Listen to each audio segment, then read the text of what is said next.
Hi guys, so ndi fulufhelo ri the blogger ubva ninge a ri M multimedia. So guys, namusi heni video ti yo sponsorwa nga vha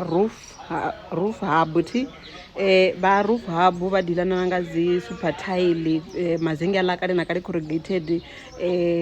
IBR na dzi registry nini vha dalele vhengele ḽavho ḽi vha ḽi hafhaḽani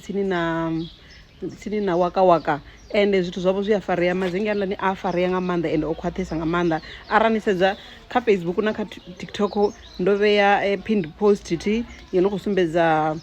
nga ngomu ha vhengele na uri direction tshimbilisa hani o khwaṱha nga maanḓa ḽa mazengi ti nini vha dalele guys ti so namusi ro dzhena ngei khothe ri tshi khou pfha ro dindela u pfha musi captain SABC wa tshi ḓo vha khou vhuyelela khothe ri dzhena fhaḽani khothe hii sa vhunga na ndo ḓi amba uri muḓagasi wo vhusiho hu vhusiho muḓagasi for tshifhinga tshilapfu nyana ro ḓi dzula hanefhaḽa ro lindela uri u vhuye muḓagasi ro tshi dzhena vha tsino dzi uri ri ṱuwe u ḓo vhuyiwa matshelo muḓagasi wa namba wa vhuya u tshi vhuya ndi hafhaḽa murena vha tshi ri hayi kha ri na mirendele hu lugiswe dzi mitshini yo rekhoda na mimaiki then ri ḓo tou kona u dovha ya dzhena khothe yo dzhena khothe guys ti ni tshi dzhena tshithu tsha u thoma tshine nda ḓo tea u thoma nda tshi bvisela khagala ndi tsha uri nṋe ndo dzhena nda vha ndo dzula na Vhohlungwane deskeni kha gaḽari so Vhohlungwane vho vha vha siho hangeini hune ha dzula maḽoyara kana vha singo ḓi vhona dza phanḓa ha jaji ho vho vho Tshidada defense hu vho Negota state hu vho Mulangapfuma so murena vha sumbedzisa fhaḽani uri hu na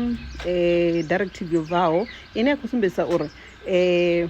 mulandu houḽani before I can say that guys ndi khou zwivhona zwa uri hu na confusion nga maanḓa when it comes to milandu ino na uri why vho Tshidada vho vhuya hu khou itea mini ti khe zwithi ndo ni vhudza na last time ndi tshi amba nga henoni case ya ri hafhanoni ya ikhothe hu na count 1 ine ya vha uri ndi u feika uri u fulwa mme ti hu na count 2 ine ya vha uri ndi ya u fura FNB o vha khou ḓo i fura 120,000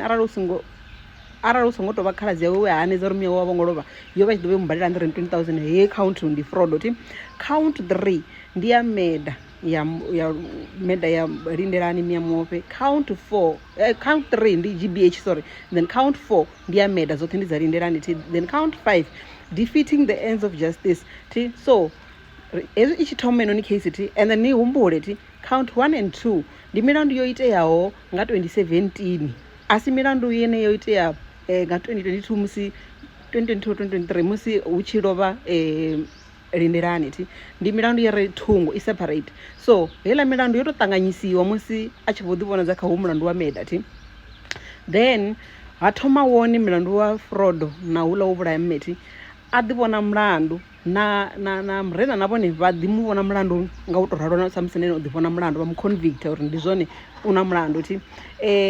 ra ya phanḓa a thoma u senga count 3 ya GBH ra ro no fhedza ngayo count 4 ro guma u tshi khou ḓa count 4 ye ya vha ya meda ti ndi hezwinoni a tshi nyanga uri vho murena vho Tshidada vha ḓi bvise kha mulandu wawe ngori vha si uri ene a tsha vha fulufhela a tsha tenda a tsha khulwana uri vha ḓo mu fha khaṱulo yone ti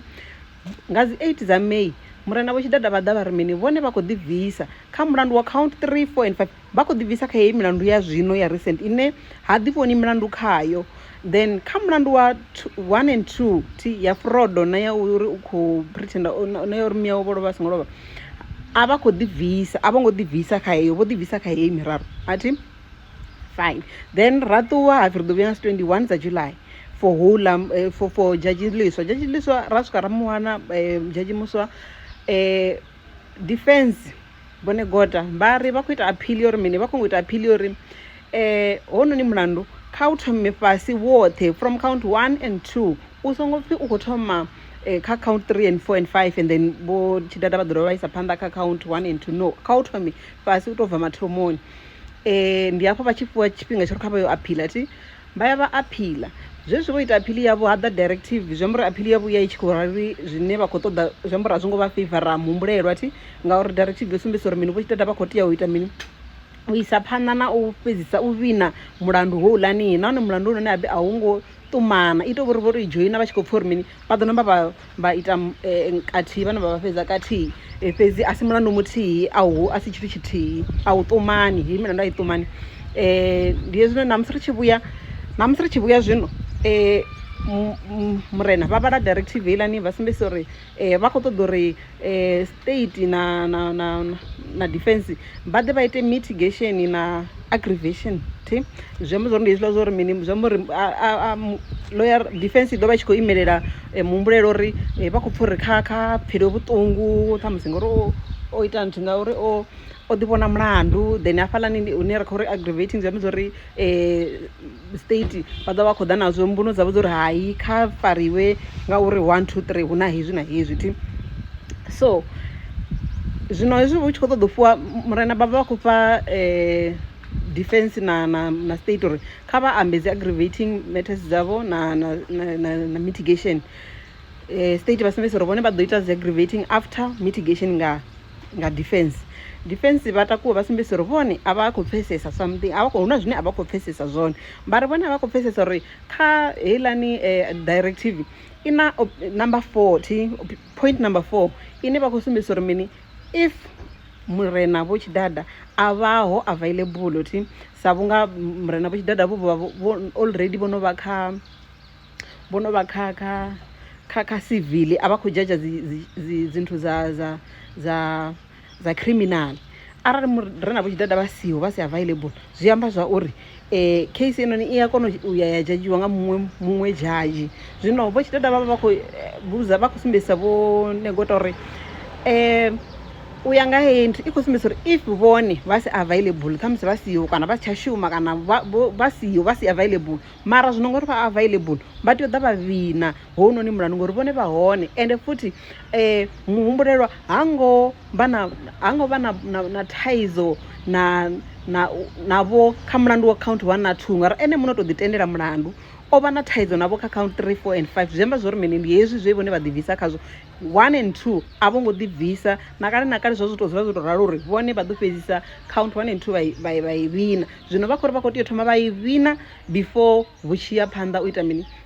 u tshi ya phanḓa 3 and 4 and 5 zwi amba zwori mini ri ḓo vha ri tshi ḓivha tshigwevho tshawe before ri tshi ḓa 3 4 and 5 ndi hafhaḽani defense vhone ngo tavha tshi khou sumbedzisa uri mini vhone vha khou ngo thoma vha ya vha ita dzi consultations na muhumbulelwa plus na attorney yavho vho mudau vha sumbedzisane fhaḽa uri navho hlingwane na vhone avhaho murena vha khou sumbedzisa uri vho hlingwane avhaho vha gai ngori vho hlingwane khe vha ḽa vho dzula nge murahu hayi vha sumbedzisa uri hayi vho hlingwane vho dzula nge a vha khou ḓipfha zwavhuḓi dza so vho dzula nge murahu vha ḓo ḓivhona vha ri the only reason why vho hlingwane vho dzula ndi ngari a vha na goloi vho lindela lifiti otherwise vha ḓo vha vha siho ngori a vha ḓipfhi zwavhuḓi ndi ngazwo vha songo ḓa nga ngeno phanḓa ha u bva afho vha ḓi sumbedzisa muhumbulelo uri murena vha thoma isa phanḓa na u sumbedzisa muhumbulelo uri muhumbulelo u khou tea u judgiwa before u khou tea u wana judgment before u tshi ya phanḓa na count 3 and 4 and 5 1 and 2 ngori raro fhedza ngayo i khou tea u vhiniwa ngavho vho tshidada so u bva afho vha sumbedzisa uri mini vha nyaga date defense vho vha khou ri vhone vha available vhege yoṱhe vha khou ri ḓo vha available on 14 then vha vhudzisa murena vhudzisa uri zwino vha tshi ri vha available vhege yoṱhe u swika na monday vha ḓa vha gai vha randa ndi messi na magistrate vha sumbedzisa uri hayi high court i dzhia president zwi amba zwori mini vhone kha vha vhe available nga monday hange magistrate vha ḓi to sumbedzisa uri vhone a vha ho available vha ḓo vha gai vha ngeno high court ndi hafha vha tshi namba vha tendelana uri hayi zwi amba uri vha ḓo vhuya nga dzi 10 vha namba vha fhedzisa zwi amba na mafhungo uri vha khou ḓa namba vha fhedzisa vha ita dzi mitigation na dzi aggravating factors nga u to ralo then ra kona u ḓivha uri zwi ya gai nga hononi mulandu count 1 and 2 fhedzi ndi zone count ni zwi pfesese guys count 1 and 2 ndi dzone dzi dzoṱhe dzine murena vho tshidada vha khou ḓi vhonadza khadzo vha khou ḓo wina khadzo count 3 4 5 dzi ḓo vhoniwa nga jaji muswa nga muhaṱuli muswa ndi zwone guys ni songo hangwa ti roof up bye